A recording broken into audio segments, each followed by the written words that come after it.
नमस्कार, मैं अमर खान।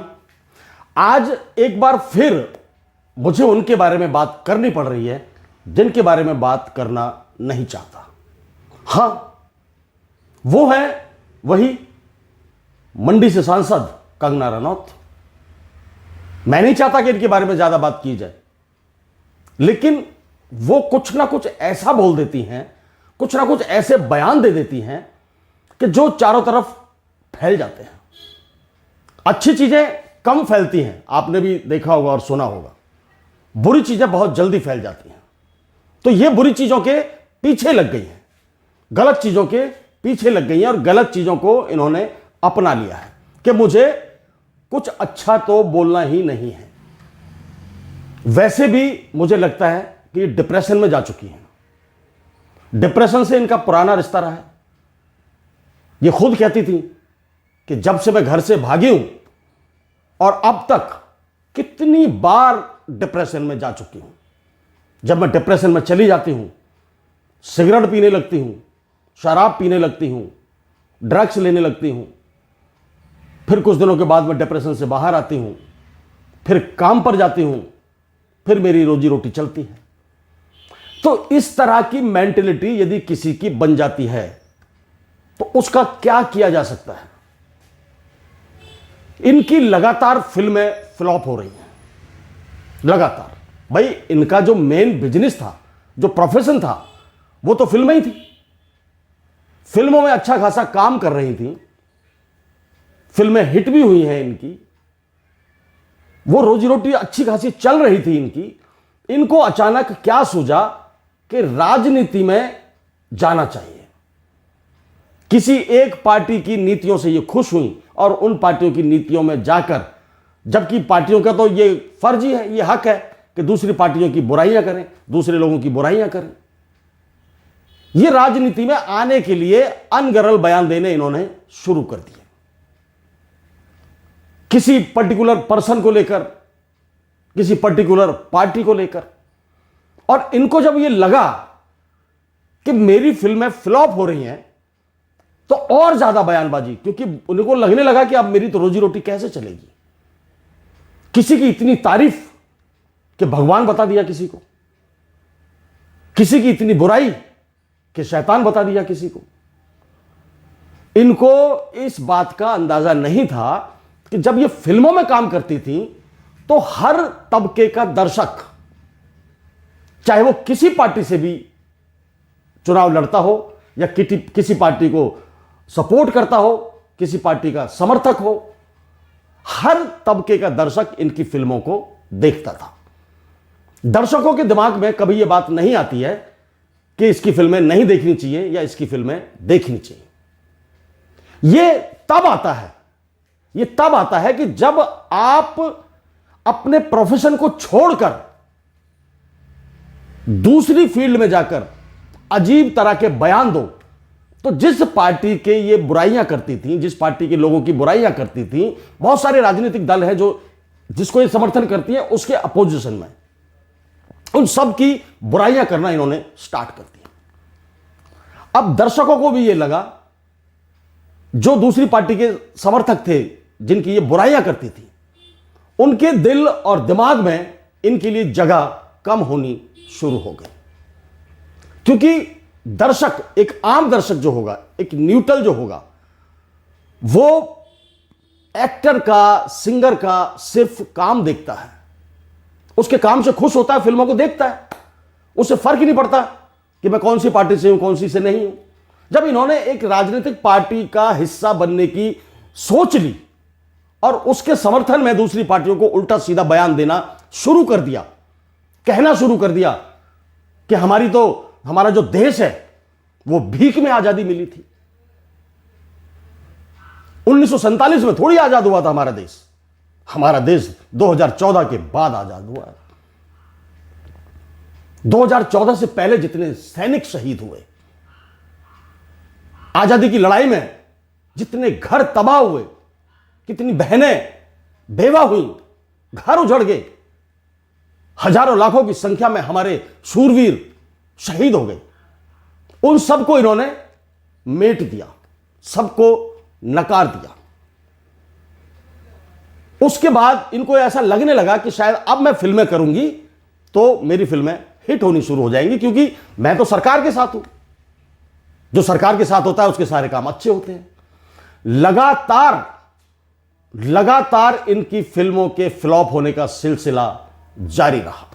मैं कुछ नाम आपको पढ़कर बताता हूं कि जो इनकी फिल्में फ्लॉप हुई हैं। देखिए, पंगा जबरदस्त फ्लॉप, तेजस जबरदस्त फ्लॉप, मिले ना मिले हम, ये 2011 के आसपास चिराग पासवान के साथ इनकी फिल्म आई थी, जबरदस्त फ्लॉप रही थी। और उसके बाद रिवॉल्वर रानी, कट्टी बट्टी, रंगून, थलाईवी, धाकड़, तेजस, सिमरन, जजमेंटल। अरे भाई, लगातार फिल्में आप फ्लॉप दे रही हैं, उसके बारे में आप विचार करिए कि आपकी फिल्में क्यों फ्लॉप हो रही हैं। क्योंकि फिल्में करना एक ऐसी कला है कि जिसे आप पूरी दुनिया से हटकर अपने दिमाग को कॉन्सेंट्रेट कर कर ही कर सकती हैं। एक्टिंग करना इतना आसान नहीं है, आपने इस बात को समझ भी लिया होगा। लेकिन आपके दिमाग में भूत सवार कि मैं लोगों की बुराइयां करूं, इधर उधर की बुराइयां करूं, तो हो सकता है मेरी फिल्में फ्लॉप हो जाएं। इन फिल्मों के फ्लॉप होने का असर आपके दिमाग पर सीधा दिखता है। आप उल जलूल बयान देती हैं। पिछले दिनों आपने राहुल गांधी पर उल जलूल बयान दिया, जो ड्रग्स लेते हैं, नशा करते हैं, शराब पीते हैं, इनको डॉक्टर की जांच करानी चाहिए। अरे, अब आपने लेटेस्ट जो इंटरव्यू दिया है, कितनी खतरनाक बातें आपने कही है उसके अंदर। आपने कहा है कि वो किसान आंदोलन नहीं था, वहां रेप होते थे, लाशें पड़ी होती थी। पहले आप उनको आतंकवादी कह चुकी हैं, खालिस्तानी कह चुकी हैं। जिन खेतों में बोया हुआ अनाज आप खाती हैं, पूरा देश खाता है, यदि वो किसान अपनी मांगों को लेकर धरने पर बैठ गए, धरने पर आ गए, तो आपकी नजर में वो आतंकवादी हो गए, खालिस्तानी हो गए, रेपिस्ट हो गए। गजब है कंगना। अरे, आपने जो टिकट ली है ना, जो पार्टी की टिकट आपको मिली है, किसी के रहमो करम पर मिली है। वो टिकट आपको समझ लीजिए कि दान में दी गई है। आजादी दान में नहीं मिली थी। आपको जो टिकट मिली है वो दान में मिली है, और किसी के रहमो करम पर रहकर दिन रात चरण चुंबक बनकर आप मंडी से लोकसभा का चुनाव जीती हैं। आप राजनीतिक बयान देते रहिए, कोई बात नहीं। आप सांसद बन गई हैं तो आपसे सवाल भी किए जाएंगे, आपको जवाब भी देना पड़ेगा। तो ऐसे बयान, ऐसे जवाब कि लोगों के दिमाग हिल जाए। आप किसानों को रेपिस्ट बता रही हैं। आप कह रही हैं अमेरिका और चीन का हाथ है आंदोलन के पीछे। बांग्लादेश बन जाता हमारा देश, यदि कोई शख्सियत हमारे देश में नहीं बैठी होती ऊंचे पद पर, तो बांग्लादेश बन जाता। ये कैसी मानसिकता लेकर आई हैं आप? आप जानती हैं जिस लोकसभा से आप आई हैं, तकरीबन 20 से 25 लाख लोगों की एक लोकसभा होती है। 20 से 25 लाख लोगों का नेतृत्व करती हैं आप। उनकी समस्याएं आपको सुननी चाहिए, हल करनी चाहिए, उनके बीच में रहना चाहिए। उनका मुद्दे, उनके जो मुद्दे हैं, उस मंडी लोकसभा क्षेत्र के जो मुद्दे हैं, वो आप संसद में उठाएं, उनको हल करवाएं। एक न्यूट्रल बनकर देश की राजनीति में यदि आपने कदम रखा है तो एक अच्छे प्रयास करिए ना, ताकि आपको हमेशा अच्छे इंसान के रूप में याद किया जाए। लेकिन नहीं, आपको तो उल्टा सीधा बोलना है, क्योंकि आपकी एक फिल्म आ रही है इमरजेंसी। पिछले दिनों जैसे किसी फिल्म को लेकर विवाद होते थे, लोग सोचते थे इस फिल्म में क्या होगा, ऐसे होगा वैसे होगा, चलो देखने चलते हैं। अब आपके ऊपर भी वही नशा मुझे लग रहा है कि छाया हुआ है। आप उल्टे सीधे बयान दीजिए, इमरजेंसी फिल्म को हिट कराने का ये तरीका आपका यदि आप इस तरीकों को अपना रही हैं तो बहुत ही घटिया है, बहुत ही थर्ड क्लास है, गिरा हुआ तरीका है। यदि आपने अच्छा काम किया है फिल्म के अंदर तो फिल्म हिट हो जाएगी, अच्छा काम नहीं किया तो फिल्म हिट नहीं होगी। दुनिया की पहली इंडस्ट्री फिल्म इंडस्ट्री ही है कि जिसमें काम बोलता है, रिश्ते नाते नहीं बोलते।